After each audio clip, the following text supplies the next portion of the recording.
Hello, everybody. My name is TJ, and today I am joined by Nalguidan for an interview. Nalguidan, how you doing, man? Hello, I'm doing good. I've been catching up with some university stuff today. Um, yeah, good. I think I haven't spoken English since the Grandmaster Summit back in February, so this might be a rusty one. Well, good. You know that I was gonna say I haven't caught up with you in a while, but Yeah. I didn't realize that was your only form of English speaking since the summit. So that's kind of cool.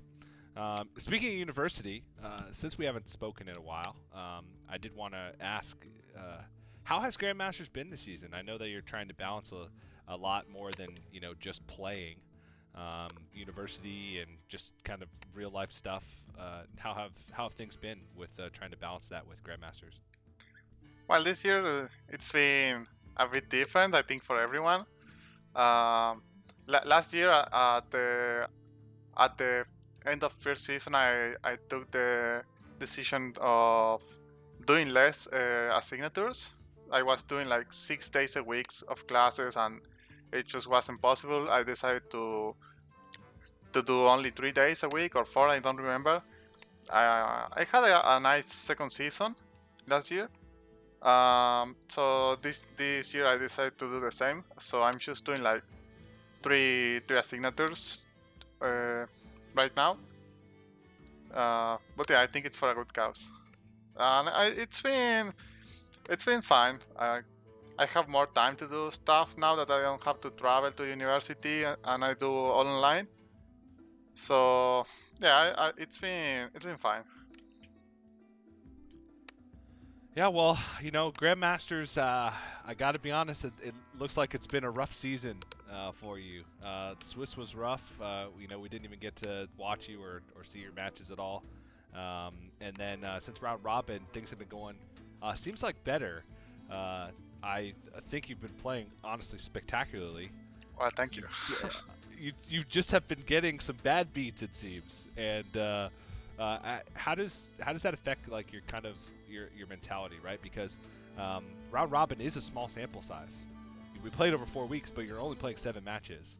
And when you have those moments where some of those losses can feel like they're almost out of your control, how does that affect you mentally? I'd say this season didn't affect me that much. I'm a veteran now on having bad seasons. Second time relegation. The previous one, I think it hit me a bit harder because I had a great Swiss portion of the tournament. I ended up, I think, second in Americas, make Division A, and then I just started losing week after week. It gets to a point that you think you can't win anymore. Like, it's impossible. It doesn't matter what you do, you can't win. So yeah, I ended up saving myself at the last opportunity last season on the relegation. And I say to myself, okay, if I need to, I mean, if I gonna get relegated, let it be. I already saved myself one time, so I took this season like a bit more relaxed. Not in the aspect of preparing. I still prepare a lot. Like, I will non-stop play and watch Hearthstone the whole season. Maybe I should take like 1-2 days, I mean a few hours to do university stuff, but then go back to Hearthstone. And I think it paid off. I think I played pretty well over the whole season. I was happy with how I play on the Swiss portion. I think I make like 3-4 and 3-4 the first 2 weeks, like missing the last match to make it to top 8 both weeks. Then the last one was a specialist. I did poorly there, but yeah, then I was like, okay. At that point I realized, because I watch a lot of the matches on stream. I watch like almost every match of America, and I was like, I think I'm playing better than the players that made top 8. I mean, not everyone, but I think a lot of them were playing very poorly. I think first week you realize that the plays were not on point. I think when the expansion come Yeah. out, I'm sure I wasn't playing perfect as well, but I think I could do better than some players there. So I thought to myself, okay, just try to prove that you can play well. I try to focus more on that than on winning. For Yeah. the round robin, I try to, you know, uh, put the hours on the decks, learn exactly how I want to play each matchup, and then if it doesn't go my way in the match, okay, I did my part.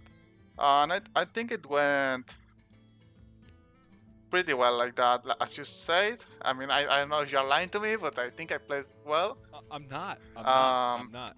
of course, not perfect. There are a few things each week that I know I could improve. Uh, Luckily, I have some players like Seiko, Killing, sometimes Eddie as well. They point out mistakes for me, so I can improve them. But yeah, I think that's pretty much how I face it this season. The round robin.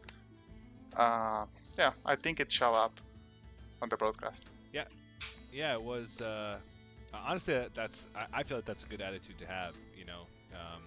It's refreshing because I know that a lot of people haven't had that attitude, and I know that that's something that maybe you didn't struggle with, but was always in the back of your head, like last year, and the feeling of I can't win.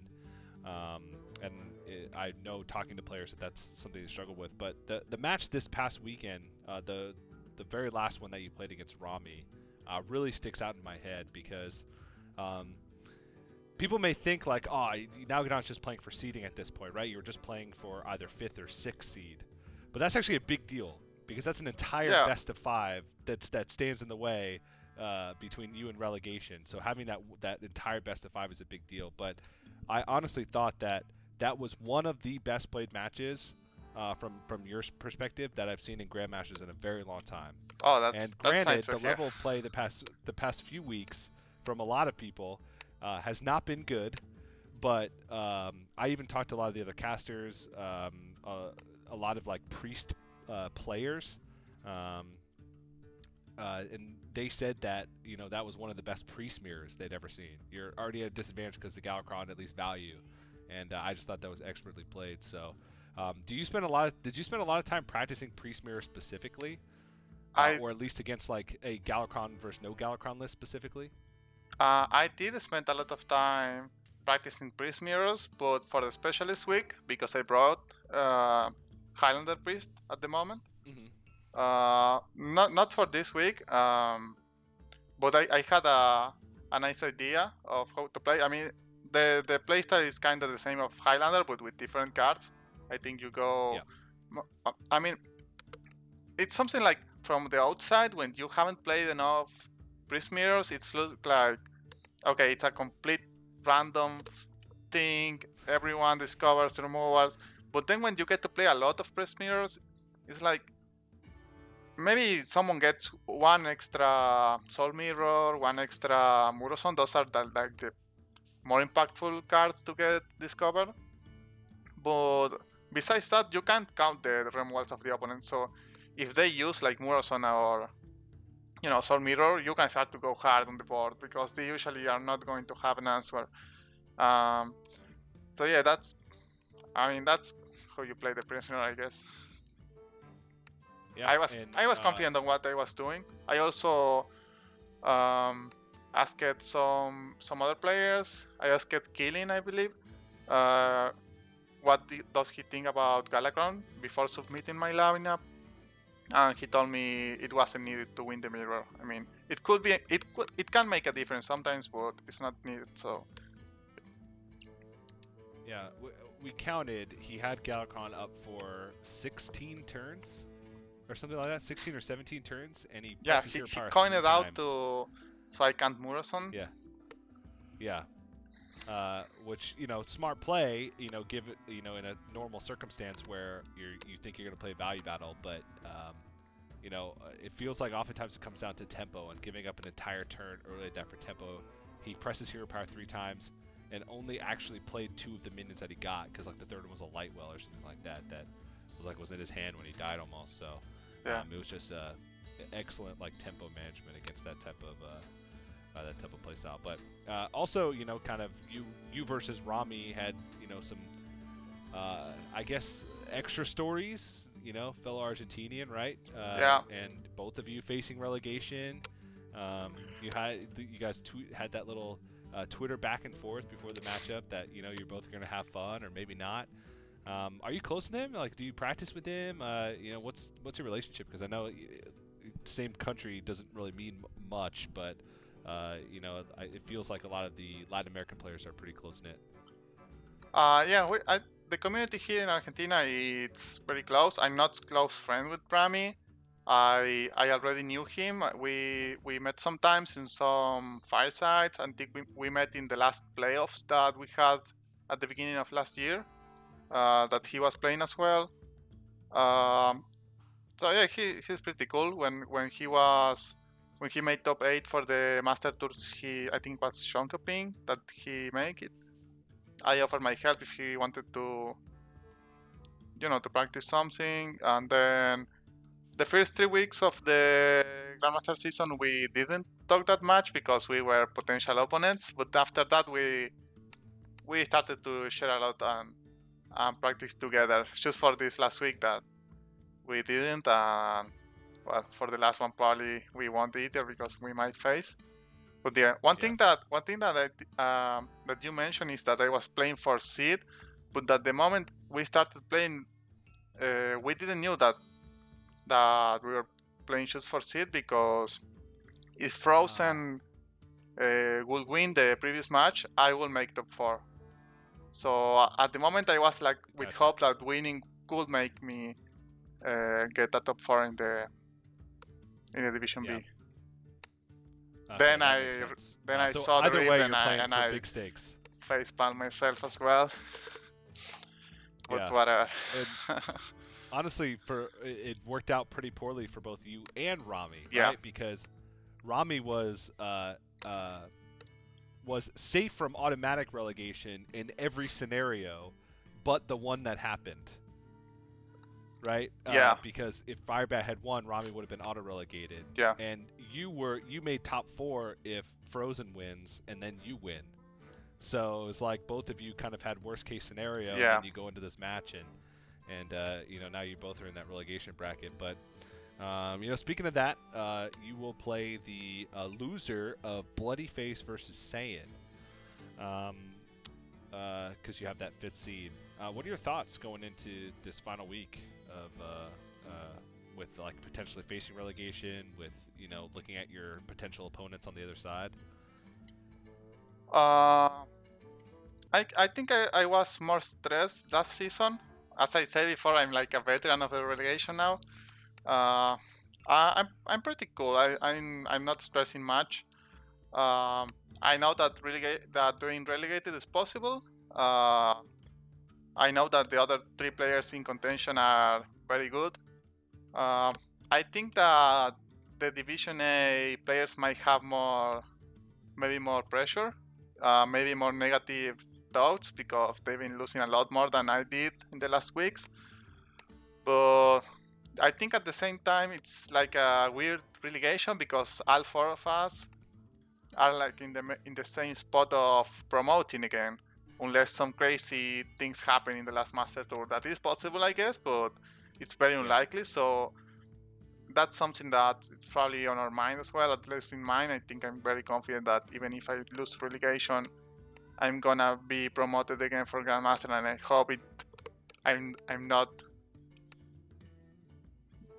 saying this and then it doesn't happen because it will be awful. But yeah, especially like what, if 2 ETC players does what he said and he drops it might be needed like 4 people get more earnings than I do, and even with a top 4 that's not possible at the moment. So it should be like people that already had earnings that make top 4 or top 2. I don't know, I think it's unlikely, and 4 people at the same time. So yeah, but I'm of course going all in and trying to do my best next week and trying to just win on Saturday and don't even have to play on Sunday, I hope. But yeah, it's kind of crazy that there's so many players up for relegation in Americas are just like, oh well, would have been promoted back. But I think Briarthorn was like the only one who was guaranteed because he's like the money leader. Yeah. Which is crazy because he made the top 4. I guess Dreadeye now as well since he is the top 4. But yeah, it would have to be something crazy. But you never know, right? Yeah. You never know. I mean, the one Masters Tour where you plan on NA just being terrible like always. Yeah. That's the Masters Tour where all of NA is. You will in, never like, the know top when 8. the best region wakes up and claims the spot as the best region. Bingo. Yeah. Bingo. That's right. That's right. We've just been waiting all this time with sandbagging. We are just letting getting the unlucky. EU guys get more spots. Yeah. All right, man. Well, I appreciate the interview. That's all the questions I had. So thanks for taking the time. It's a pleasure. Thanks for having me here on the DJ interviews. Yeah, that's right. That's right. And good luck in your matches this weekend. But for people who want to check out those playoff and relegation matches this weekend, make sure you tune in on youtube.com/Hearthstone Esports. And if you want to check out any information about Hearthstone Grandmasters or the upcoming Masters Tour Madrid online, you can head over to playhearthstone.com/esports.